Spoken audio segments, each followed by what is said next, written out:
Hi, I'm Phil Cooke, and on today's episode, we're going to be talking to Ben Stapley. He's a communication director, media director, pastor, preacher. He does it all, and he does it with great expertise, great experience. I've followed him for a long time at benstapley.com, and I would encourage you to stay tuned. If you're a media director, communication director, pastor, he's going to give you some brilliant insight today in how to incorporate creativity into your services. A lot of different ways that we can really inject more creativity into the type of church services that we do that will help engage people more effectively in the service. Stay tuned.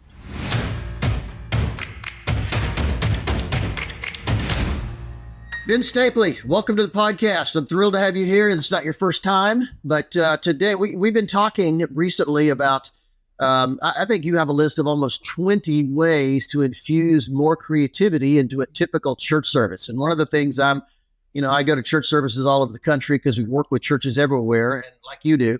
And I see some pretty boring services. And to a great extent, my thing is we don't need to make Jesus relevant. He's already relevant. We don't need to make the Bible relevant, but we do need to deliver it in a little more creative way. I think in the history of the church, creativity has been a big, big deal. But lately, not so much. So we've been talking about some ways. Give me some examples of what you think that churches could do to be a little more creative. Yeah. Before I jump in, thanks for having me on again. I don't know Sure. if you just recently watched the Saturday Night Live 50th anniversary, but my goal here, Phil, is to get, I think it's my second time. My goal is to get the 5-timer jacket and to come back a number of times with you. That's my goal. Just stating that up front. Okay, we'll do it. No question about it. No, we'll do it. I got some big broad categories. I'll probably map those out just so people know where we're going to go, and then park into a couple of them. So first of all is obviously music. We'll hit that, how we can be creative in music. There's some contemporary ways in which, if you're a more traditional church, how to be more contemporary, or vice versa. If you're contemporary church, how to be more traditional. How do you do it with visual elements, oftentimes video, and then oftentimes how do you do it with fun? So those are some big categories that I would have as people are thinking through creativity, I think through a bucket. And then the other thing too is I'd really encourage churches, especially even if you're a highly creative church, to have these in your back pocket, because you will at some point run out of ideas, and you'll need to go back to something. So not everything needs to be inspiration every time. Sometimes you can cut and paste. And what's the old quote? Good artists borrow, but great artists steal. Yeah. You can steal an idea for somebody else. So hopefully some stealing will come out of this conversation here. And we often forget that Sundays come with relentless regularity. And it's easy to, if you're waiting to be inspired, chances are it's not going to happen. Planning really does matter. Yeah. So in terms of just creativity, in terms of worship, I'm going to keep the cookies on the bottom row here, on the bottom shelf for everybody to make it super simple. But the first thing is change up your style. So oftentimes we have our regular style, whatever it is, and we just do that 52 times a year. Yes. Something as simple. It's funny. Good Friday service, a Christmas Eve service. If you guys do if people do a Thanksgiving Eve service, most of my settings have been a contemporary kind of 5-piece worship band, drums, electric, all that jazz. Yeah. On those Sundays, let's put out some congas and an acoustic guitar, and everyone's like, "Oh my goodness, worship was so invigorating!" Yes. And all we did was change up our style, and then it was just that itself engaged people in a different way. And again, vice versa. Yeah. Just a couple of weeks ago, my church brought in a bluegrass band, and we did a whole worship set with bluegrass style, and it was fantastic. I loved it. It was the congregation really got excited about it. So I'm on that wavelength. I'm with you. Another one is, and this we're already going to get into the deep end of the pool here, but even choosing some purposefully secular songs. Now, I know there's a wide school of thought on this, and I'm not personally of the mindset that each service needs to start with an opener secular song to kind of reel people in, to get them in, and then get them situated before you go to the spiritual. I know some people are there. I'm not personally there. But I also don't throw the baby out with the bathwater. I've personally seen the benefit of integrating secular songs with a purpose. We did a series, and a lot of churches have done series like this called Playlist, where you take a contemporary song and then you look through the lens of it. And we were doing a number of songs there, and it just that alone, able to perform that song and then look at it through that lens, it opened up people's perspective. So I'm a big fan of purposely using secular songs at a given time, not to throw stones at the theology. Yeah. I don't think that's helpful. I think we should be known for what we're for more than what we're against as Christians, but that's super helpful. Good. Another one is, and then you're going to laugh at this a little bit here, Phil, but I call it interactive worship. When are times that people can interact in the worship environment outside of just singing? That's great, and we do that, but are there additional ways that you feel comfortable in your context? A lot of churches do this different ways. Some have flags and banners, some pass out tambourines. I was in a church where we did this, and we wanted to do it with percussion. Okay. So we had a drummer who said, "Hey, wouldn't it be great?" He was a music teacher as well. He said, "I teach music, and in my music class, I have 500 egg shakers. Wouldn't it be great if we handed all these out to guests on the way in?" And then the worship set was more percussion driven and more drum, and we're encouraging people to sing and to shake at the same time. And it was a great idea. Love it. On paper, it was a great idea on paper. In reality, all the musicians who are listening can see where this is going to go. Yeah. Unless you are a drummer and have a set metronome internally, our natural desire is to speed things up as we go along. So our 20-minute worship set turned into 15 minutes. And we were all out of breath by the end of it because we were all speeding up with the percussion. So it's a fun idea to think through, but just think through the logistics, because sometimes it's more harm than helpful. But interactive is another way. This is a super helpful one. A lot of people do this already, but sometimes we forget. If there's a rich tradition to the song, a rich background to the song, especially for our hymns, to explain what that is.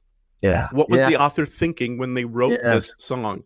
And I think we all know the story behind Amazing Grace. Every time I hear that story, it unlocks my understanding of the song, unlocks my understanding of God and His goodness to a different level. And then, when possible, I call them like unique performers.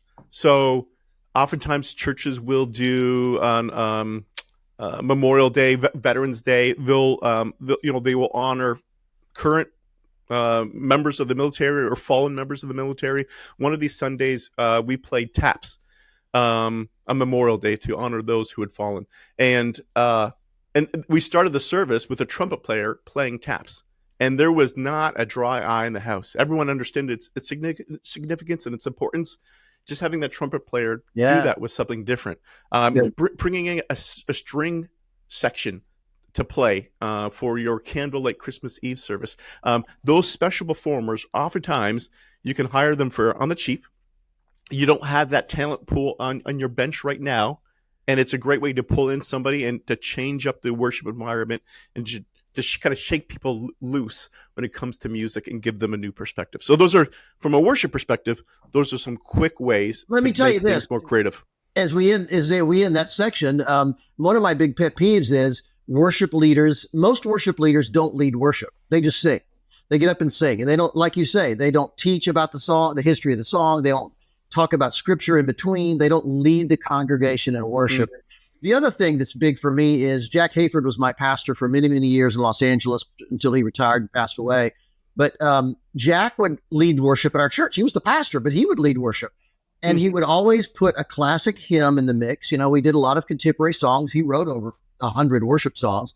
But he would always put an old classic traditional hymn in the mix. And I thought that was so cool because he would talk about it and the history of that hymn. And I think the congregation, the more we can get them involved in that teaching moment, is fantastic. So those are all great suggestions. Love them.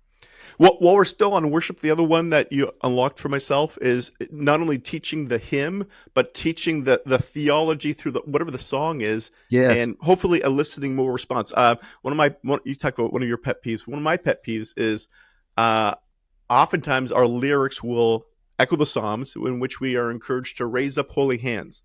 So Jesus, we love you. Jesus, we raise our hands, but we never tie that back to Scripture, or we never explain that to people. Or what does a raised hand mean? Well, it's a sign of a surrender. So we're raising up hands to saying I'm surrendered. But and when a worship leader says, "Hey, we're going to enter this song," and it's got this line about raising hands, we do that as a sign of surrender. So if you're comfortable, we encourage you, when you sing that line, raise up your hands. I'll tell you right now, you do that, and you see a 10x rate of participation for people doing that, right?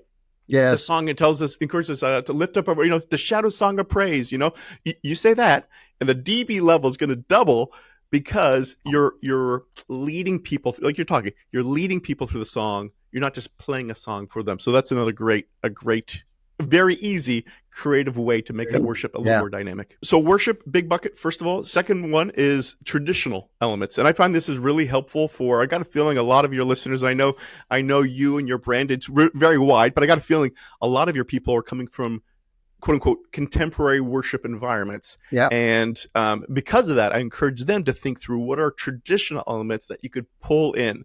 So first of all, reciting creeds. It's a beautiful thing. We've done this for literally centuries as Christians, but in my contemporary environments, I probably can count on five times where I've done that in my type of settings, right? Like some churches, some people listening there, we do this every Sunday, which is great. If you don't do it every Sunday, at least do it one Sunday. Don't forget about our rich tradition. Pull in the creeds, recite the creeds, tether that to a worship song. That oftentimes there's a lot of worship songs built around the creeds that are out there. Beyond that, more traditional elements would be using written prayers. We love our spontaneous elements in contemporary environments. That's a benefit towards that, but there's also a benefit towards something that's thoughtful, something that's written out, something from a church father, not just what you are thinking as you drove today, but this is something that someone wrote hundreds of years ago, and it still has relevance for us today. We're going to read this and hearken back to our faith, that it's built on the shoulders of others, or even yourself writing out a prayer instead of it all having to be spontaneous. And sometimes when it's spontaneous, it is mediocre. I'll call it out. My ability to currently string together thoughts with you and to try to make them coherent and powerful, I can do that maybe at a 5, 6, 7 level. But if I took my time and wrote down what I really wanted to say to you and to your listening audience, it would be an 8, a 9, maybe even a 10. Yeah. So leverage those quote unquote traditional elements, especially if you're in a very contemporary environment. That's interesting, because I would normally lean towards spontaneous prayers, but then one of my favorite books is called The Valley of Vision, and it's a book of prayers from Puritans. It's Puritan leaders' prayers, and that's all it is. It's just their prayers, and it's a fantastic book. I've read it over and over and over and over again. So I think there is a point where reading some of these great prayers that these brilliant men and women of God have written over the years, that's a great idea. I love it. Okay, I'm in. Yeah, and you just referenced them. There's a number of books that I have. I'll share with you. I don't know if you're able to share that in the show notes, but there's some people might be, hey, where do I start? There's a lot of great books that are written out there in terms of common prayers that you can leverage. And then even they'll often have to be structured thematically. So, hey, we're talking about joy. Look up at the section on joy and pull a pre-written prayer on that. Okay, so that's the traditional. How do you do that? You might have some people listening to this conversation who are more in the traditional, and they need to lead to contemporary elements. Contemporary, which is helpful. Yeah. Some things that I recommend for contemporary, first of all, is visuals.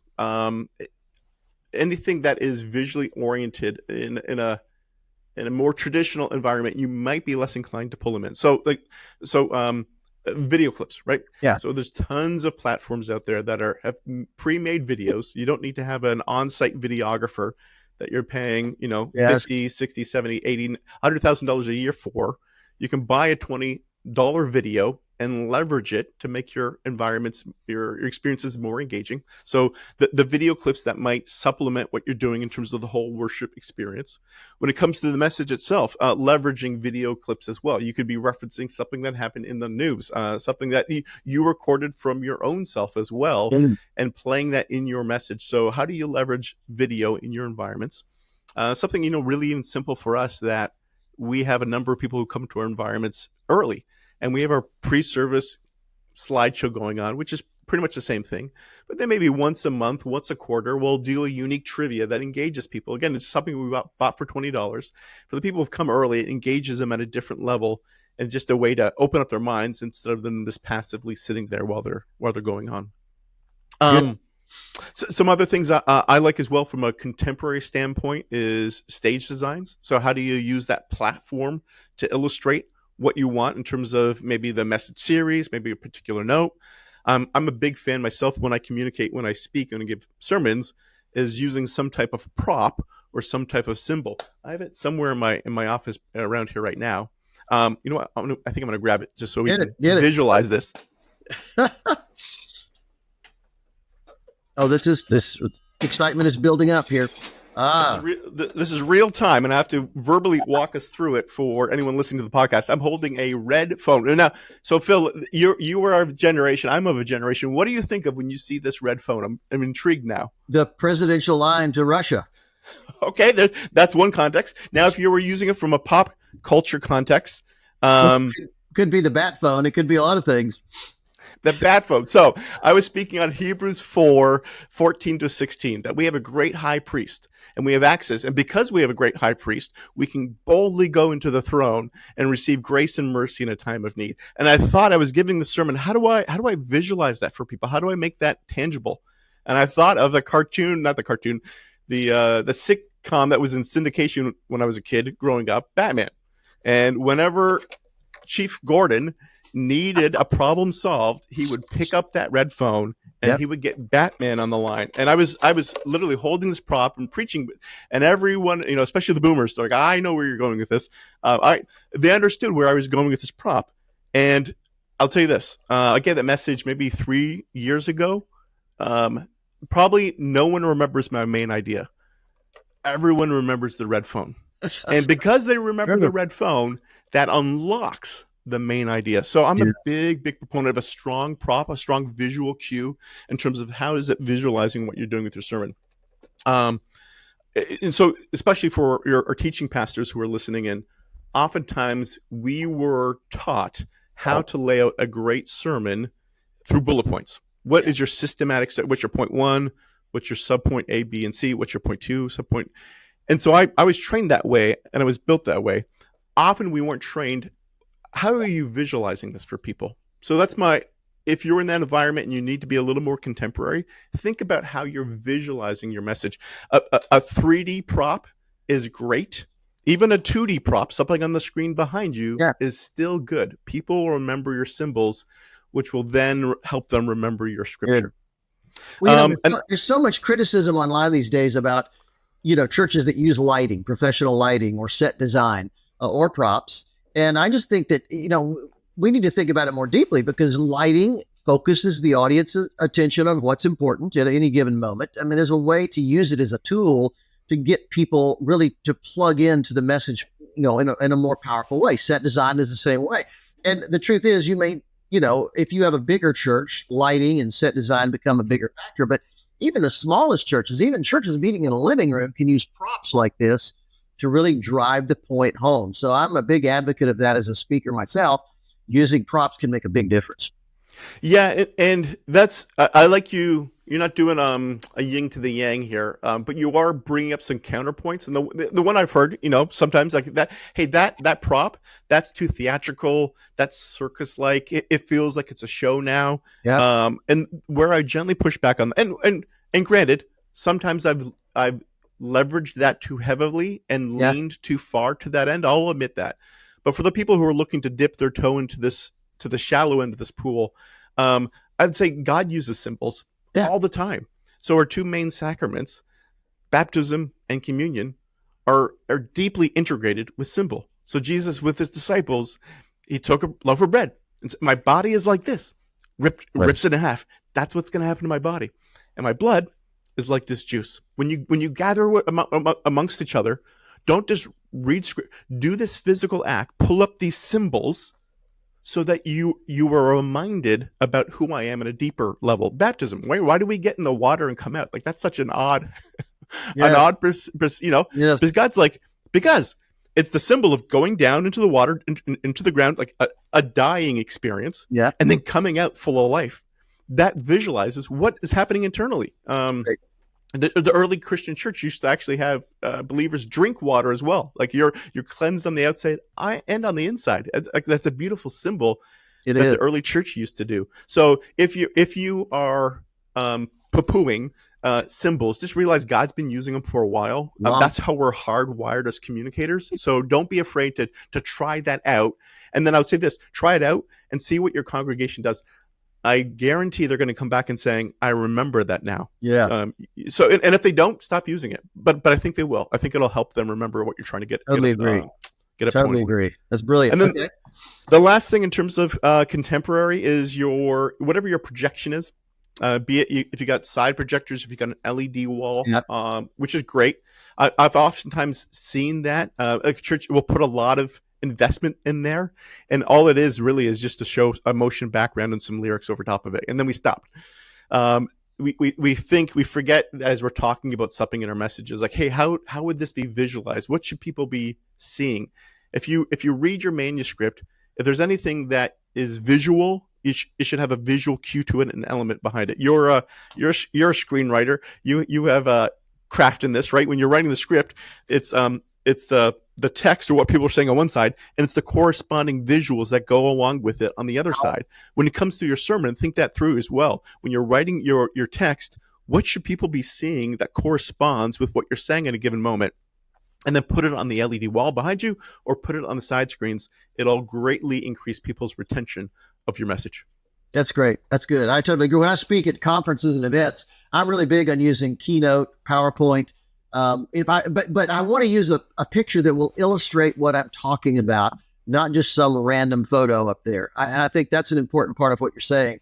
Don't just randomly throw stuff up there. Make sure it coincides with your theme. It helps explain what's happening. Make it a visual expression of what you're talking about. Now this is a fun section. Fun.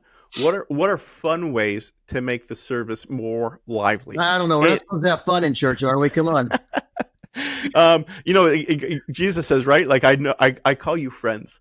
I no longer call you servants. He calls his disciples friends. There's camaraderie, there's friendship involved, there's fun involved in friendships. And so our services should reflect this to a degree. Again, we shouldn't get to a circus level, but if that is an attribute of God's characteristic, if that's how he's wired us as his creation, which reflects his character, how are we seeing fun in your service? And if you can't think back to the last 52 Sundays and last year and saying there was one fun element, then I would say you probably don't have enough. If you can't think of one, if you're just kind of scratching your head, how do you make it fun? Real simple. We had Super Bowl recently. I don't know when this podcast is going to drop, but we pulled people on stage and did a quick poll and a quick quiz based upon that. It was 3 or 4 minutes. Everyone was engaged. There was prizes that were given away. It was a bit of an icebreaker, but it was just a fun way to recognize what was happening in the culture at large and to pull people in. We would do this as well, where sometimes we would, in the church environments I've been at, it's, hey, stop by the, if you're new, fill out the connection card, stop by, and we'll give you a mug, or in some environments, we'll give you a t-shirt, and branded t-shirt of who we are. And somebody on our team said, have you ever been to a sporting event? We're like, yeah. And they go, what do they do with the t-shirts at a sporting event? And we're like, yeah. And he's like, can we throw them out from, can we throw them out from stage? Like, hey, if you're new here, put up your hand. We got a gift for you, and just kind of start winging these out here. And what's the old improv rule? Like, yes, and you take a good idea and you build upon it. So someone was yes anding it. They're like, hey, that's good, but let's not just throw it out from hand. You know the slingshots, like the 3-person slingshots where you got 2 people holding it and 1 person's pulling it back. Why don't we have one of those? Because we had a balcony, and let's see if we can get up to the balcony. We're like, yeah, this is awesome. This is awesome. And so we did it in the first service. We shot up a couple, we saw some people in the balconies and shot it up there. And then we didn't think this through. And we had youth that were shooting the t-shirts off. Yeah. Somebody, a little old lady in 5 rows back, raises her hand like she's new here. And the teens just pulled that thing back. And luckily it went sailing by her head, but at a velocity of 100 miles an hour. Oh, so we said, okay. Let's just throw them out by hand next service, because obviously we're too keyed up here. So you can take fun ideas. You can do overkill and you can overdo it. I've done that before. But you don't know where that line is unless you start to play and experiment. You'll know where it is. You'll feel it yourself when you see that t-shirt go whizzing by grandma's head, or when you get the emails next week from the congregation. But again, how do you integrate some of this into your environments? Giveaways, games are great ways to do that, especially when it's tied to something that's happening at culture at large. Some pastors are naturally funny. They can rip off jokes, just off the top of their head. They're just naturally funny. Other pastors really struggle with it. So if you're a pastor who struggles with that, or if you're a media person or a communications person who has a pastor who struggles with fun, then surround him with things like this. Do activities around him that would help, lighten up the service and help him appear to be, have a little bit better time. So yeah, always judge by the personality of your leaders, men, women who are leading your church or your ministry organization, and kind of react to that. So I think these are all great. If nothing else, you don't have to throw t-shirts out if you don't want to, but what we're talking about here is just start thinking about ideas. Now, this is really kind of a brainstorming session we're having here. What are the ideas that could bring some of this levity and fun into your church service? So sorry, I didn't mean to preach there. No, you're helping make this very tangible, because again, some lead pastors might be listening in and they're like, I'm not a fun guy.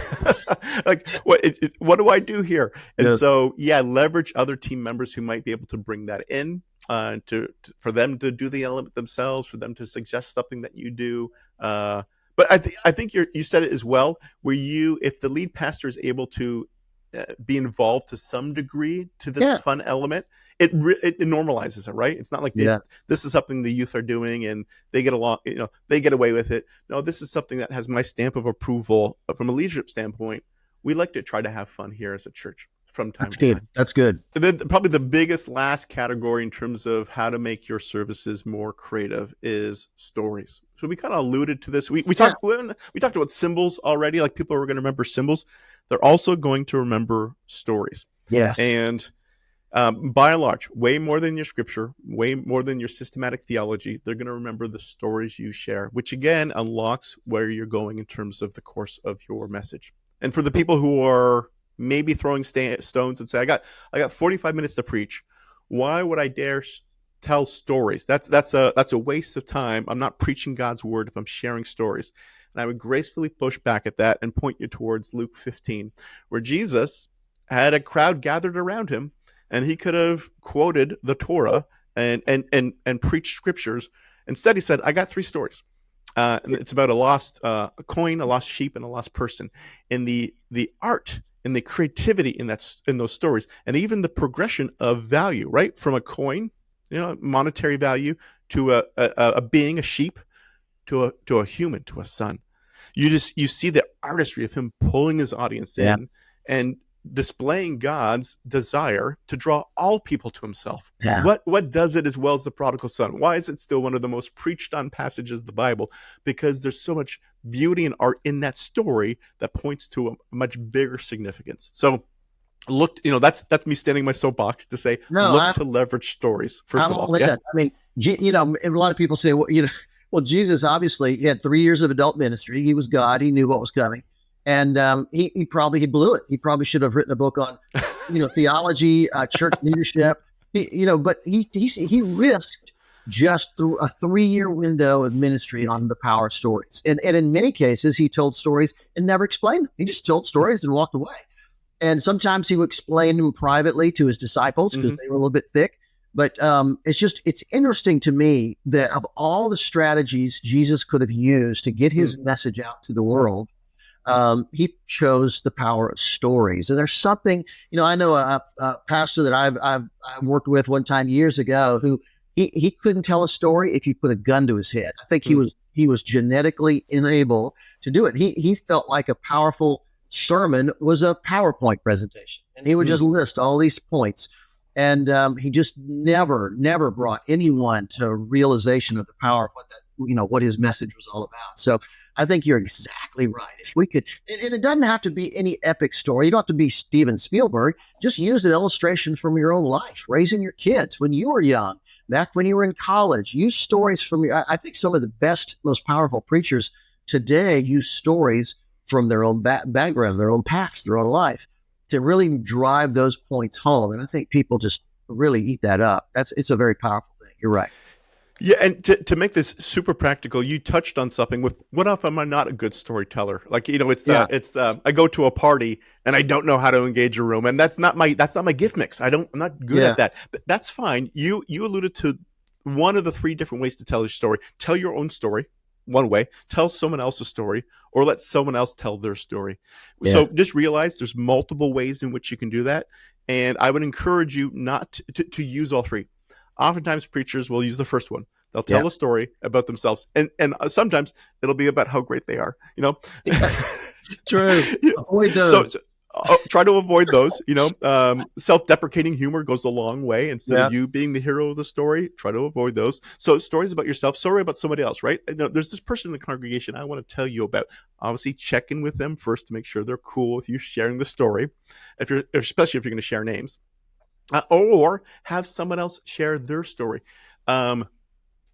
I would encourage lead pastors to think through when they've invited other voices to join them on stage during their message over the course of the year. Yeah. Be it through something that's pre-recorded like a video, or if you don't have the bandwidth for that, that's not a problem. Get some comfy chairs up there and do a live interview. Or just bring somebody up and share the mic and say, I want you to share your story. Would you share your story with us? Good. And allow other people to share their story. God is not just working through you as well. It's working through your whole congregation. Share a light on that.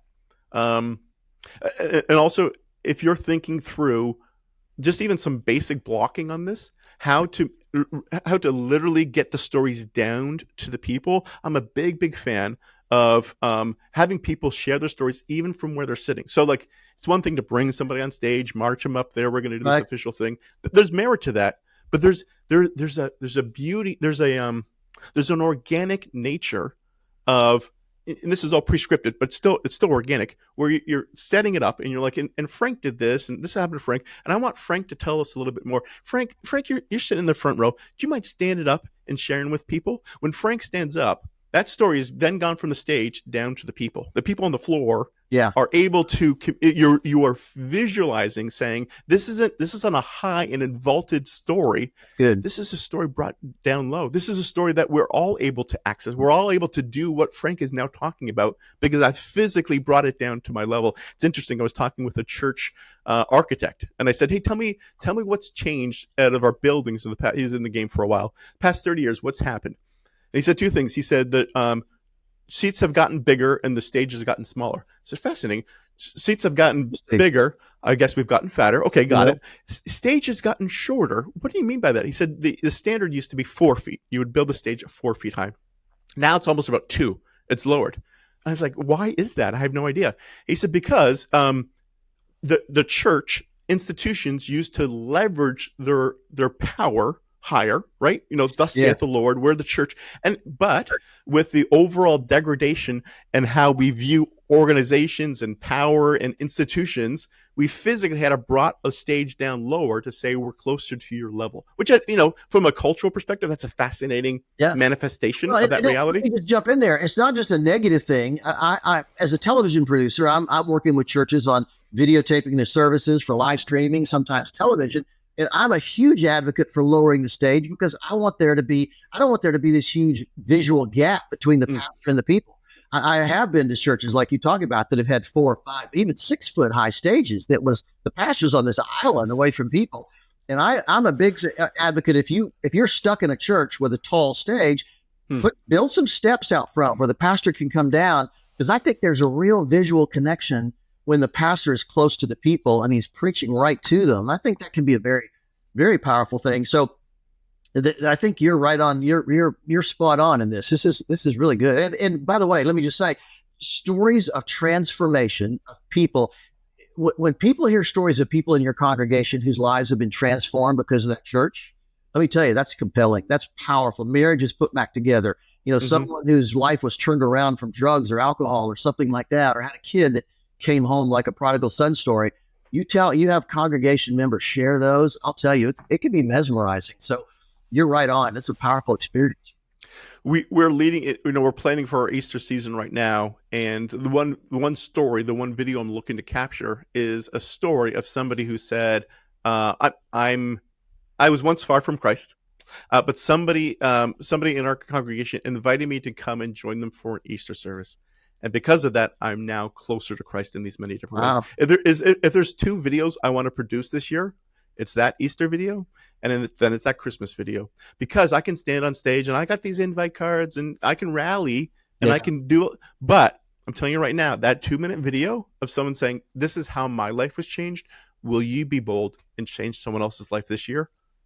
That's a lipo moment. That's a eureka moment. We see it, and there's so much more powerful in that, from that story of saying, this is the ramifications of when you make this ask. This is what it looks like.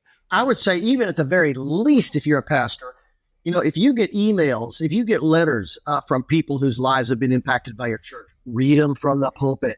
Get the person's permission, of course, but read those letters. I worked with a church one time. The pastor would do that so often. He would get letters from people. And there was a church with a television ministry, and he would get letters and emails from people that his lives have been transformed because of that program. I'll tell you, that congregation was so behind that television broadcast. I could have driven a tank down the middle of the aisle with a camera on it. Nobody would have cared. They were 100%. And as a result, the church blew up because they saw what evangelism is all about, and they would go out and share the gospel with people and invite people to church. So, yeah, telling stories about people's lives that have been changed because of your church, your ministry, your message, that's the most powerful thing I think you can do. And they make this super practical for some of the pastors listening in. They might say, well, how do I get these stories? If you're not already doing this, a lot of churches will, be it the lead pastor and a couple volunteers or a couple staff members. Yeah. They'll come back on Monday or Tuesday and say, how did the weekend go? And they'll debrief it, and they'll talk about things that need to be corrected. But hopefully they'll also celebrate some wins. The problem is we celebrate those wins with 3, 5, 20 people around a table, but it doesn't go anywhere beyond that. And so part of my best practice is I have an open document, and if there's a great story that we might want to share down the road, I just wrote it. Mark shared about Jane and how the soup kitchen, put food on her table. Ooh, we might want to follow up with Jane and see if she's willing to share that story later on. And then you have that back catalog of potential stories that you can mine when you want to down the road. That's really good. I love that. All right. Anything else you got?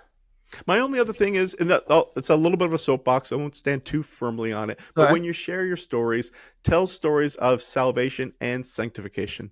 What I mean by that is we love the stories in Baptism Sunday, when it talks about when we went from death to life. Yeah. But we're not as comfortable as Christians oftentimes in the messiness of sanctification. That God saved me, but he's still saving me. He saved me from the penalty of sin, but now he's still saving me from the power of sin. And this is what it looked like. I used to have an anger issue, and I used to yell at my wife a lot. I'm yelling a little bit less now because of God's work in my life. When you share your stories, share the salvation and the sanctification stories. That's my soapbox. I love it.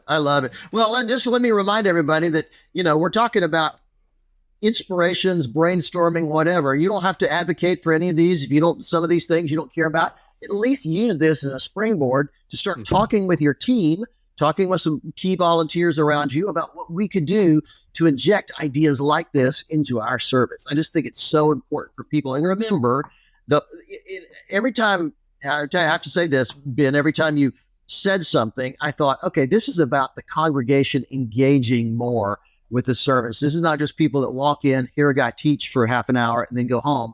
These are all things that create engagement with the congregation. It makes them want to be a part of the service. And I think that's ultimately where we really, really want to be. So whatever size church you are, I don't care if you meet 10 people in a living room, you could use some of these techniques and ideas to really get people more engaged, more involved, and integrated into the service. So, hey, thanks for doing this. I'll post a lot of these links on the show notes, no question about it, because I want people to know about this stuff. And in the meantime, where's the best place to hear from Ben? Where do we go to for stuff that you're doing out there? How do we find out more about you? Yeah, probably the best place is go to my website, benstapley.com/blog. I regularly post there about content like this. I'd love to engage with you at that place. It's a great blog. And by the way, you preach a lot too, right?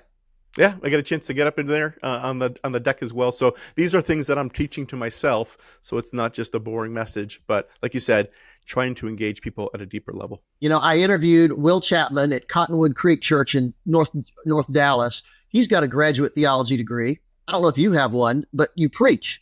And having communication and media directors at churches that are more engaged doctrinally, I think that is so important. It's not about light levels or video screens or just cameras. It's about why we do this. And the thing I admire about you, Ben, is you're always asking those questions. Why are we doing this? Scripturally, what does it say? Doctrinally, where are we coming from and why we want to do this? So I just encourage, if you're a communication director, media director at a church out there, never forget that there's a why we do these things. It's not, I did a blog post recently. I need to get, maybe on one of these episodes, I'll get your comment, man. I did a blog post recently about drones in church. And I went to one church that had a cable cam like they use in football games. Kathy and I went to a Christmas service this past year. And in the middle of this heart-rendering, unbelievably great worship song, suddenly we hear this. We look up, and sure enough, there's a drone flying around. And at least 40% of the congregation was looking up and pointing at it. Yeah. And I thought, okay, now there's a media director who hasn't thought this through. What do you think? You just distracted almost half the congregation from what's happening at that moment. So I'm not against anything, but I'm saying, let's just think this stuff through. And that's what I admire about what you do. You're so good at that. So thanks for being on the show. I'll put all the stuff in the links, and we'll have you on again because there's so much more we need to talk about. I always enjoy having Ben on the podcast. He's such a brilliant collection of ideas and experiences. He's done some amazing things for the church out there. And whether you agree, like I said, whether you agree or not with everything we talked about, just think about how these can spur you into something that would be more effective for you and your church experience. And if you're struggling with that, let me give you two thoughts that I think are important. One is Ideas on a Deadline, my book on creativity. I'd encourage you, I said in the podcast, Sundays come with relentless regularity. And if you're struggling to come up with great creative ideas for your church or your service, you need to get this book. It's absolutely critical. The second thing I would suggest is my unique creative planner. You can get that on Amazon. You can get it on my website at philcooke.com. I think this is, whether you use print or not, this is a great repository of ideas. I use mine just for jotting down thoughts, ideas, maybe something I can't do right away, but something I'd like to do in the future and make a record of it. That's critically important for me as a creative producer. So I would encourage you. It's called it's actually called Unique, the ultimate planner for creative professionals. And if you go to influencelab.com, our nonprofit, influencelab.com, and you want to support the work we're doing there at whatever level, we'll send you the book of your choice just for that donation, tax-deductible donation to the Influence Lab and the work we're doing, helping train media professionals all over the world who are Christians to share the gospel more effectively through media. Thanks for watching, and we'll see you next time.